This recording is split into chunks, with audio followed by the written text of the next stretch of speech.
Hello hello सोना गे सोना सोना की होलो? हम तोरा से मिलल चाहे छियो। किया की होलो? कौन छी? आखिना मैं मारलका हन हमरा। कौन छी तो? शिवाला मंदिर के पास छियो, जल्दी आ। रुक हम आ रहल छियो अभी तुरंत।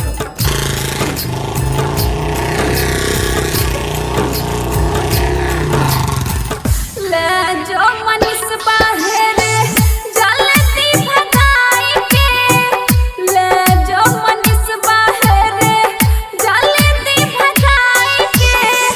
तोरे मारे मैयो, तोरे मारे मैयो, छोलनी धिपाई के।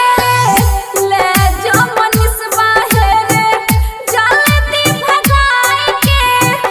ले जो मनीष के नाल जइयो सोना बोलने भगाई के नाल जइयो सोना बोलने भगाई के। बाबू तोहर धमकी दै छौ, बाबू तोहर धमकी दै छौ घर पयाई के नाल जइयो सोना बोलने भगाई के नाल जइयो तोरा।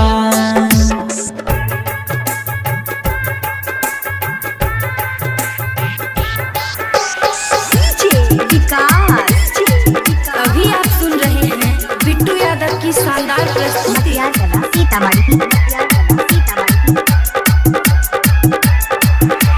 तोरा पर लगैने हो कितना दिन से आस रे। हुए न देबो तोरा कुछु करे विश्वास रे। लगै छै कि कर देभी जिंदगी हमर ना सगे।